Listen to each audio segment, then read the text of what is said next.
सात अवतार माना गया है, संपूर्ण ब्रह्मांड के अधिपति माने गए हैं भगवान राम। और उन्होंने जिस प्रकार से मर्यादा पुरुषोत्तम ने जो राम राज्य की स्थापना की थी, वो चतुर्युगों से सबसे प्रभावी माना जाता है। उनके साथ किसी की भी तुलना करना, और वो भी मैं सलमान खुर्शीद के, मुझे तो लगा मोहनजोदड़ो की हड़प्पा की खुदाई में से कोई निकला है। आपने कहा है तो मैं कह दे रही हूँ कि इस तरह की तुलना करने से वो हंसी के ही पात्र खुद बनेंगे और उस बेचारे को भी बनाएंगे जो यात्रा कर रहा है। भारत टूटा नहीं है, लेकिन फिर भी कहीं पता नहीं कहीं टूटा दिखाई दे रही किस जगह पर, मुझे नहीं पता। कांग्रेस, मुझे तो सबसे ज्यादा कांग्रेस ही टूटती लग रही है, मैं आपको बताऊँ। हाँ दीदी, आपका जो है मुख्यमंत्री रहते हुए आपने जी दैनिक वेतनभोगी कर्मचारी आपके इसमें रेगुलर हुए, और अभी संविदा कर्मचारियों की हड़ताल चल रही है, स्वास्थ्य कर्मचारियों की हड़ताल चल रही है, पुनर्नियुक्ति हुई थी। हाँ 45,000 लोगों को मैंने कैबिनेट के पहले डिसीजन में ही पुनर्नियुक्त कर दिया था, क्योंकि मुझे उनके साथ बहुत बड़ा अन्याय लगा था कि बहुत, वो समाज का सबसे गरीब वर्ग था, बहुत कम उनको तनख्वाहें मिलती थी और फिर भी वो निकाल दिए गए थे। तो मैंने कहा था कि आर्थिक सुधारों का पहला शिकार सबसे आखिरी व्यक्ति को नहीं, प्रथम व्यक्ति को यानी चीफ मिनिस्टर को होना चाहिए। तो इसलिए आप उनको बहाल करिए और अंत में बहाल करवा के, वही तो मैं कह रही हूँ, मैं गंभीर रहती हूँ। अभी जो है, अभी जो कोरोना काल में स्वास्थ्य कर्मचारी, संविदा स्वास्थ्य कर्मचारियों ने पूरा सेवाएं दिया, अभी उनकी पूरी हड़ताल चल रही है, स्वास्थ्य सेवाएं ठप पड़ी हुई है, लोग परेशान हैं। स्वास्थ्य सेवाएं उनको ठप नहीं करनी चाहिए, कोई दूसरा रास्ता निकालना चाहिए अपनी बात कहने का। लेकिन ये सच है कि जिन पे हमने फूल बरसाए थे और हेलीकॉप्टर किया था, उन पर फूल बरसाने के लिए उनका बहुत सम्मान रखना चाहिए, उनकी भावनाएं समझनी चाहिए। गाँव में स्वास्थ्य की सेवाओं की हालत बहुत खराब है, उनको कहीं भी हम पूरी तरह से उनकी योग्यताओं का उपयोग कर सकते हैं। देखिए, भारत की दो व्यवस्थाएं बहुत खराब है, एक शिक्षा की और एक स्वास्थ्य की। और सरकार की व्यवस्था में और प्राइवेट व्यवस्था में बहुत बड़ा अंतर है इन दोनों व्यवस्थाओं में। तो मैं ये नहीं कहूंगी कि सरकारी व्यवस्था जैसा कर दीजिए, फिर तो देश ही बदहाल हो जाएगा। मैं ये कहूंगी कि प्राइवेट व्यवस्था के जैसी सरकार की व्यवस्था को कर दीजिए, स्कूल और अस्पताल की। तो अगर अस्पताल की व्यवस्था सुधारनी है तो सारे अनुभवी लोग उसमें काम आएंगे। इसका ठीक से युक्तियुक्तकरण करना पड़ेगा, नहीं मैं पूरी तरह से उनके साथ में। दीदी, पठान अंग्रेजी कैलेंडर के मुताबिक आईडी थोड़ा नीचे कर लो ना भैया, थोड़ा नया साल का प्रारंभ में मैं आप लोगों को शुभकामनाएं देती हूँ। दूसरा, मैं तो बालाघाट में मेरे एक भाई है, बिल्कुल बेटा है लोकेश, तो उसके यहाँ रहना है 21 से 1 तक, और फिर जाम सामने के दर्शन करने के लिए लौटना भी है। जुमदेव महापुरुष जुमदेव के कार्यक्रम में भाग लेते हैं, तो इसलिए मैं यहाँ से निकली तो दादा के यहाँ चौरई जाने की इच्छा थी मेरी, निकल ही रही थी। तो रात के दिन हम यहाँ पे कर रहे हैं, जाम शामली यहाँ है, मुझे बहुत बड़ा आशीर्वाद यहाँ से मिला था। और अंडा और कलाकंद का, आप लोग तो बहुत छोटे रहे होंगे उस वक्त, बहुत बड़ा विवाद कर दिया था। हुआ कुछ आपका हुआ ऊषा ठाकुर जी के भी अचानक कुछ बयान ऐसे आ जाते हैं जो चर्चाओं का, अखबार ने एक साथ 3 महिलाओं के नाम छापे हैं। ये महिला विरोधी बात है, ये महिला विरोधी सोच है। आपको लगता है पुरुषों के बयान ऐसे नहीं आ रहे? खाली प्रज्ञा के और क्या नाम है उनका, उषा के, और मेरे ही बयान आ रहे हैं, भाई लोगों के भी ऐसे बयान आ रहे हैं। इसलिए पहली बात तो ये महिला विरोधी मस्तिष्क है जिसने भी इस विचार को फैलाया। दूसरी बात, जो प्रज्ञा ने कहा कि शस्त्र रखना चाहिए, शस्त्र का तो लाइसेंस सरकारें भी देती हैं जी। तो इसका मतलब है ना, वो शस्त्र रखने की इजाजत देती है सरकार। इसका मतलब लॉ एंड ऑर्डर शस्त्र रखने की इजाजत देता है। आज का भारतीय कानून आपको शस्त्र रखने के लिए लाइसेंस प्रदान करता है। शस्त्र रखना गलत नहीं है, हिंसक भाव रखना गलत है।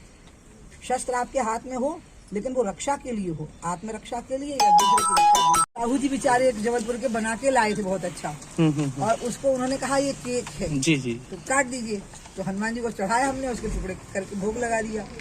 तो इतने पढ़े लिखे इंजीनियर दिग्विजय सिंह ने उसी को इशू बना लिया, और भगवान ने फैसला सुना दिया, अंडा उनके हिस्से में आया, कलाकंद मेरे हिस्से में आया। तो इसलिए छिंदवाड़ा मुझे बहुत मीठा लगता है, कलाकंद के जैसा। जी। तो अब आप लोग बोलो, छिंदवाड़ा लोकसभा लड़ने की कोई इच्छा है क्या आपकी? बहुत प्रिय है आपके लिए छिंदवाड़ा। अभी मैं कल बालाघाट जाऊंगी तो बालाघाट वालों को भी यही कहना है। शराब नीति को लेके क्या कहना? इसलिए मैं तो कुछ बातें मैं बोल दूं तो शराब भी आ जाएगी, और कुछ बातें मैं अपने मन से करती हूँ। जैसे राम मंदिर आंदोलन, वो भाजपा ने जैसे नहीं किया था, मैं उससे सहमत थी। जैसे घुसपैठ के खिलाफ, वो मैं उससे सहमत थी। जैसे तिरंगा, मैं उससे सहमत थी। लेकिन चुनाव लड़ना, कहाँ से लड़ना, ये सब मैं बिल्कुल अपने मन से तय नहीं करती हूँ, सोचती भी नहीं। शराब नीति को लेकर आप जो कर रहे हैं आंदोलन की, वो इसलिए क्योंकि कोरोना काल में एक बात स्पष्ट हो गई कि शराब नहीं पीने से कोई नहीं मरा, कोरोना से लोग मरे। तो मुझे लगा कि हम इसका लाभ उठा सकते हैं जब लॉकडाउन खुला, और हम सिलेक्टिव होकर दुकानें खोलें। मैंने ये बात योगी जी से भी कही और ये बात शिवराज जी से, 2 मुख्यमंत्रियों से कही। बाद में मुझे समझ में आया कि इनकी शराब नीतियाँ बनी हुई हैं, इसलिए अब इसके दो ही तरीके हो सकते हैं। एक हो सकता है कि या तो भारतीय जनता पार्टी राष्ट्रीय स्तर पे संगठन के तौर पे नीति बना ली, का कोई भी वक्त हो सकता है। और ये बात मैं पहली बार नहीं बोल रही, आपको याद हो जब राम जन्मभूमि में मंदिर निर्माण के लिए कुछ कांग्रेस के नेताओं ने चंदा दिया तो बीजेपी के लोगों ने उनका मखौल उड़ाया, तो मैंने तुरंत कहा कि खबरदार जो राम भक्ति का मखौल उड़ाया किसी की, राम भक्ति पे आपने कोई कॉपीराइट नहीं कर लिया है अपना। राम का भक्त कोई भी हो सकता है, हनुमान का भक्त कोई भी हो सकता है, देशभक्त कोई भी हो सकता है, हम भी हैं ये सत्य है, लेकिन दूसरा भी हो सकता है। दीदी उज्जैन कॉरिडोर है, कैसा लग रहा है उज्जैन कॉरिडोर? नहीं देखा दीदी, मतलब जब देखा ना तो ढका हुआ था, जब खुला है अभी तक नहीं देखा। ये बहुत बेचारा ना, ऐसे नहीं करो, बहुत देर से भैया बोलो। कांग्रेस कहती है आपके जब भी जो बयान जारी होते हैं जो सरकार गंभीरता से नहीं लेती आपकी बात, तो इसमें मैं क्या जवाब दूं? ये तो सरकार और कांग्रेस के बीच की बात आ गई। मैं अपनी बात पर पूरी गंभीर हूँ, मैं अपने कमिटमेंट पर पूरी गंभीर हूँ, और भगवान की दया ऐसी रही है कि जो बात पे मैं गंभीर रही हूँ वो बात होकर रही है। दीदी आपके शासनकाल में कांग्रेस नेता सलमान खुर्शीद है, उन्होंने राहुल गांधी की तुलना प्रभु श्री राम से की, इस पे क्या कहना है? सलमान खुर्शीद राज्यों का विषय है, तो लेकिन पार्टी राष्ट्रीय स्तर पर नीति बना के अपने शासित राज्यों को निर्देश दे सकती है। दूसरा, मध्य प्रदेश कई नए नवाचारों में मॉडल स्टेट बना है, जैसे तीर्थ दर्शन योजना, कन्या विवाह योजना, लाडली लक्ष्मी योजना, तो इसमें भी मध्य प्रदेश मॉडल स्टेट बन सकता है। एक नियंत्रित शराब वितरण, हमारी गर्दन दुखेगी, दूसरी खड़े हो अच्छा मेरे पास आ जाए। ठीक है। नियंत्रित वितरण शराब प्रणाली में मध्य प्रदेश मॉडल स्टेट बने। इस मामले में वीडी शर्मा जी, शिवराज जी और मैं, हम तीनों बिल्कुल एक मत हैं कि जो नई शराब नीति 1 अप्रैल से लागू होगी उसमें मेरे सारे परामर्श शामिल किए जाएंगे, और वो नीति शायद जनवरी में घोषित होगी। मंत्रिमंडल को, हाँ बोलिए राज। मंत्रिमंडल को लेकर आपने कहा है कि वो तो मैंने पहले कहा था, संतुलित नहीं, ये ट्वीट आया है, ये मैंने 2 साल पहले का कहा।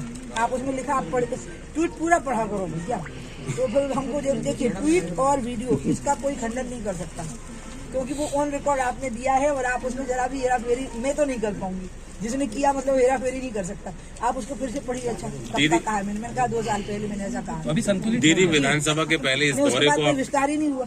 दीदी विधानसभा के ठीक पहले ये दौरे को आप कैसा लेते हैं? काफी बड़ा दौरा आपका ये जो चल रहा है, भोपाल से निकले फिर छिंदवाड़ा, बालाघाट।